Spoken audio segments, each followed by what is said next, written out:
तर रोहित पवार यांच्या याच अन्नत्याग आंदोलनावरती आमदार सदाभाऊ खोत यांनी बोचरी टीका केली आहे।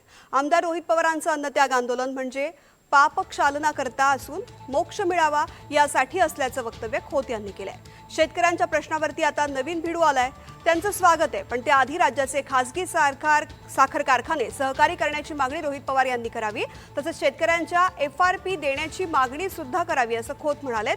याशिवाय महाराष्ट्रामधील जिल्हा बँक, सूत गिरण्या आणि दूध संघ कुणी खाऊन टाकले हे पण रोहित पवार यांनी सांगावं असा टोला त्यांनी लगावलाय। तर दुसरीकडे गोपीचंद पडळकर यांनी सुद्धा निशाणा साधलाय।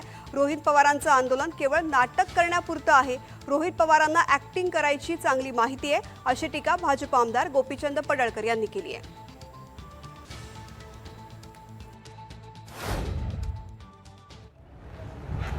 कि सोच वे खा के बिल्ली हसको चली तशा पद्धतीनं खऱ्या अर्थानं रोहित पवारांचं अन्नत्याग आंदोलन म्हणजे त्यांनी त्यांच्या घराण्यानं जे काही या महाराष्ट्राच्या शेतकऱ्याचं खळं लुटण्याचं काम केलं त्याचं पाप मोक्ष होण्यासाठी आज ते पांडुरंगाच्या दारापर्यंत गेलेले आहेत। अरे अनेक वेळा आम्ही पांडुरंगाला साकडं घातलं।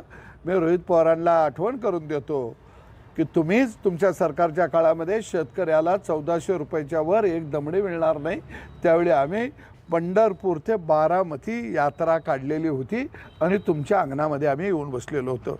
आणि म्हणून तुमच्यात जर खरंच शेतकऱ्याप्रती आदर असेल तर राज्यातले खाजगी साखर कारखाने जे कोऑपरेटिव्ह होते, नुसत्या बातमीपुरतं नाटक करण्यापुरतं रोहित पवाराचं हे आंदोलन आहे ते होता कामा नये। त्याला 11 दिवस 15 दिवस जोपर्यंत शेतकऱ्याची FRP मिळत नाही, कारखानदार हेच आहेत, ते सगळी FRP जोपर्यंत मिळत नाही तोपर्यंत ह्याचं उपोषण चालू राहिलं पाहिजे। नाहीतर नुसतं नाटक मीडियामध्ये यायचं, सकाळपासून बसायचं, असलं नाटक असेल तर ते काही योग्य नाही। आणि रोहित पवारला ॲक्टिंग करायचं माहीत आहे, त्याचे ते सल्लागार हुशार आहेत। सकाळी 9ला तू ये आणि मग तू दिवसभर मीडियामध्ये दिसतोय, ह्याचा हा प्रकार आहे। शेतकऱ्याचं काय ह्याला पडलं आहे? कारखाने सगळ्यात जास्त दाबले कुणी? रोहित पवारांनी। कुणाचे कारखाने आहेत? शेतकऱ्यांचे। कशाला रे तुम्ही हे नाटक करताय? हे काय पिक्चरचं शूटिंग चालू आहे? हे काय नटरंग पिक्चरचं शूटिंग आहे? तिथं तू ॲक्टिंग करायला गेलायस आणि मला सामान हा बसला पाहिजे तिथं। लोक रोज ह्यांच्या विरोधात आंदोलन करत होती, बसू द्या ना याला महिना 2 महिने, काय फरक पडतोय? शेतकऱ्याचं हित